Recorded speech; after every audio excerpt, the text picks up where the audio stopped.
اللہ رحم فرمائے امام ابو حنیفہ رحمۃ اللہ کو رحمۃ اللہ رحم فرمائے امام مالک امام دار الہجرہ رحمۃ اللہ،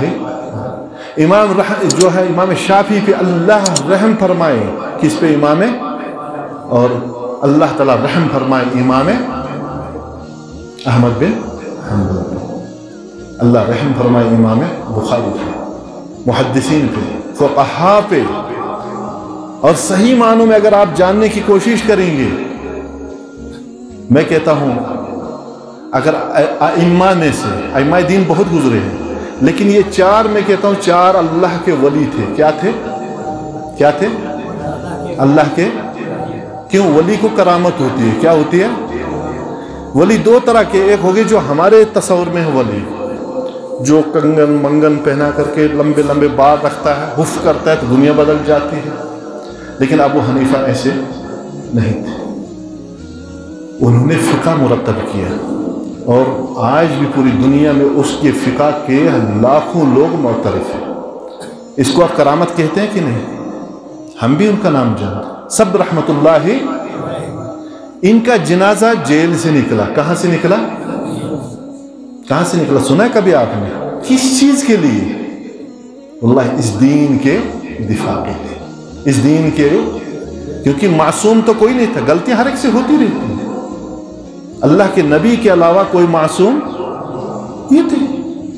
امام مالک کو میں نے کہا اللہ کے اولیاء تھے، ان کا فقہ بھی آج موجود ہے، ہر ایک جانتا ہے ان کے نام، کرامت ان کی جاری ہے، اس کرامت کو کوئی مانتا نہیں۔ اور امام مالک مدینہ طیبہ میں کوڑے کھا رہے ہیں۔ کیا کھا رہے ہیں؟ کس کے لیے؟ اس دین کے لیے۔ جناب مولوی صاحب، آپ تو 11ویں شریف کھا جاتے ہو، جمعرات کا حلوہ بھی کھا جاتے ہو، مبارک نان شریف بھی کھا جاتے ہو، کبھی امام مالک کی طرح کچھ کوڑے بھی کھا جاؤ گے نا؟ میٹھا میٹھا حف، کڑوا کڑوا تھو، یہ وہی مسئلہ ہے۔ میں کہتا ہوں ہم اپنا آپ بچائیں، کسی پہ کوئی ہمیں بات نہیں کہنی، سب کیونکہ خطائیں ہو سکتی ہے، لیکن ایک واضح چیز ہے، ان چیزوں، ان عظیم ہستیوں کے نام پہ بٹوارا نہیں کریں، کھیل نہیں کھیلے، اپنے میٹھے اور کڑوے کو تقسیم نہ کریے۔ میں لاؤں گا نا پھر آپ کو بتاؤں کہ نبی صلی اللہ علیہ وسلم کے منہج پہ یہ لوگ چلے تھے۔ امام مالک کے رحمت اللہ علیہ مدینہ میں ان کے دونوں اتنی مار ان کو سنت کے دفاع کے لیے، حدیث کے بچاؤ کے لیے، اس نبی کے دین پہ قربانی، عملی قربانی ان کی تھی۔ اس مدینہ نبوی صلی اللہ علیہ وسلم، جس مدینے میں جاتے ہوئے نبی صلی اللہ علیہ وسلم مدینے کے باہر کھڑے ہو جاتے تھے۔ سنا ہے کبھی صحیح بخاری میں؟ صحیح بخاری میں آپ کتاب فضائل المدینہ میں کچھ حدیثیں پڑھ لیں۔ فضائل یہ مدنی نہیں، یہاں پہ کچھ لوگ آج کل مدنی بن گئے، المدینہ چل مدینہ، آج نہیں تو کل مدینہ، پتہ ہی نہیں یہ کون مدینہ تھا۔ یہ وہ مدینہ شہر کہ میرے پیارے نبی رحمت عالم صلی اللہ علیہ وسلم جب مدینہ کے قریب پہنچتے دل دھڑکنے لگ جاتا تھا آپ صلی اللہ علیہ وسلم، اور آپ صلی اللہ علیہ وسلم کان فعل ولا عتم من عتم المدینہ، صحیح بخاری کے الفاظ کہ آپ مدینہ کے اونچے جگہ پہ چڑھ جاتے ہیں، اور صحابہ سے، بلکہ اس سے پہلے اگر گھوڑے پہ سوار ہوتے ہیں، اونٹ پہ، آپ ایڑ دباتے تاکہ مدینہ کی طرف جلدی سے جاؤں۔ کیا جاؤں؟ جب ایک انسان کسی محبوب چیز کو دیکھتا ہے، تمنا طلب ہوتی ہے کیسے جائے، اور اس مدینے کے قریب جب آپ پہنچتے اور اس کے بعد اونچی جگہ پہ چل جاتے، اور وہ نورانی چہرہ، وہ متبسم، وہ عظیم ہستی کیا کرتے ہیں؟ صحابہ سے کہتے ہیں ہذا مدینہ، یہ میرا مدینہ، ہذا تابت، یہ میرا تابہ ہے، یہ میرا طیبہ ہے۔ اللہ اکبر۔ جس طیبہ کے بارے میں نبی رحمت صلی اللہ علیہ وسلم نے فرمایا تھا من اراد ان یعیش بالمدینہ، کہ اگر جو چاہتا ہے مدینہ میں رہے تو یہاں پہ زندگی گزارے، کیونکہ اس کا میں سفارشی رہوں گا، اس کو میں کیا کروں گا؟ لیکن ایمان کی حالت ہے، کیونکہ مدینہ کے ارد گرد اللہ نے فرشتے رکھے ہیں، جو سنت کے طریقے پہ جاتا ہے اس کو رحمتیں، اور جب بدعت لے کر کے جائے گا اس کے اوپر لعنتیں کرتے ہیں۔ سنا آپ نے؟ मैं नहीं अपनी बात कहूँगा, आप हदीसें सुनिए। तो कहने का मकसद ये था, उसी मदीना में इमाम मालिक रहमतुल्लाह अलैह मस्जिद नबवी में दर्स देने वाले इमाम मालिक, उनको सिर्फ हदीस पे इतनी मार मारी जा रही है ताकि हक से हट जाए। वल्लाह इमाम मालिक ने क्या कहा था? कहा नहीं, मैं कभी इस नबी के फरमान के साथ कोई ज्यादती जैसे, क्यों? अल्लाह ताला ने जब कुरान में इरशाद फरमाया कि जो रसूल की इत्तिबा करेगा वो मन अता रसूल फ़क़त अता, फैसला शार्ट में है, नबी रहमत सल्लल्लाहु अलैहि वसल्लम की जुबानी है, कुल्लु उम्मती यदखुलुनल जन्नह इल्ला मन अबा, हर मेरा उम्मती जन्नत में दाखिल होगा मगर वो शख्स जिसने इनकार किया। क़ील मन यअबा या रसूलल्लाह सल्लल्लाहु अलैहि वसल्लम, कौन है जिसने इनकार किया? क़ाल मन अतानी दखलल जन्नह व मन असानी फ़क़द अबा, जिसने मेरी इताअत की वो जन्नत में दाखिल। जिसने किसकी इत्तिबा की? जिसने किसकी इत्तिबा की? आजकल कुछ चक्कर लग रहा है, यानी मैं कहूँ कि तो उसकी भी मान लो भाई वही हो जाएगा। मैं कहता हलवा उसको दे दो सुलेमान साहब को, तो मुझे शेख साहब को पहुँच। अजीबा, वहाँ नहीं, वहाँ डायरेक्ट पीर साहब को पहुँचना चाहिए, बड़े शेख थे। हदिया आएगा तो वो बड़े को ही जाना चाहिए, छोटे को, लेकिन पेरी उसकी कर ले तो पहुँच जाएगी वहाँ। बहरहाल ये आप लोग समझदार हो, ज़्यादा कहने की ज़रूरत नहीं। तो इमाम मालिक रहमतुल्लाह अलैह इतनी मार खाए, बल्कि इमाम मालिक के बारे में ये भी आता है सुन्नत के दिफा के लिए इत्तिबा, क्योंकि हमारी जन्नत है इसमें। ये नहीं सोचो मामूली चीज़ है, जैसे है वैसे पढ़ लो नमाज, जैसे वैसे रोज़े रख लो, जैसे है तुम अपना घर बना लो क्योंकि तुम्हारी मर्जी है। भाई दीन तुम्हारी मर्जी का मालिक नहीं।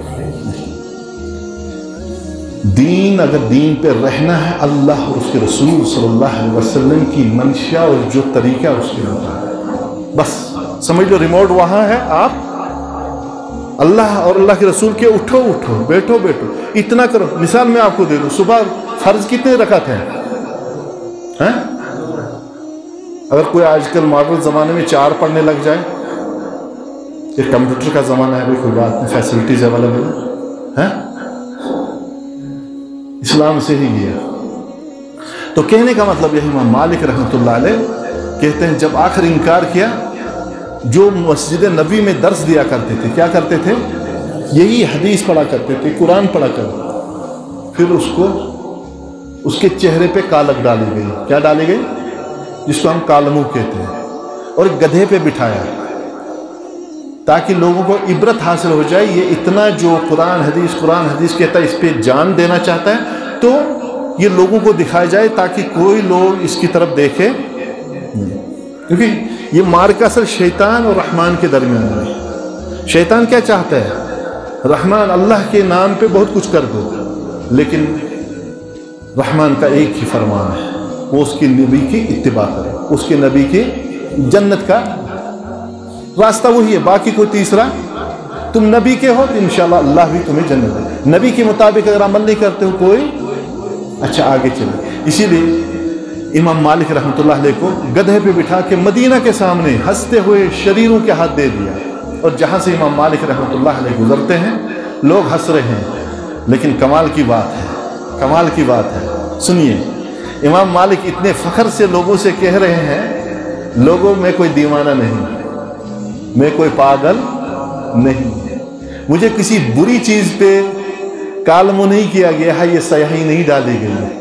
मैं वही मालिक हूँ जो मदीना में तुम्हें अल्लाह के नबी का फरमान सुनाता हूँ, ये दीन इस्लाम सुनाता हूँ। इमाम मालिक फ़ख्र कर रहे हैं कि मैं हक़ पे हूँ और मैं किताब और सुन्नत का की दावत दे रहा हूँ। इसमें शर्म की कोई बात मार रही, जिस्मानी तौर से इज्जत आपकी दाग पे लग गई, लेकिन अगर आपकी इज्जत अगर इस दिफाए रसूल पे जाती है, वल्लाही जाने दो, इससे बड़ी कोई चीज़।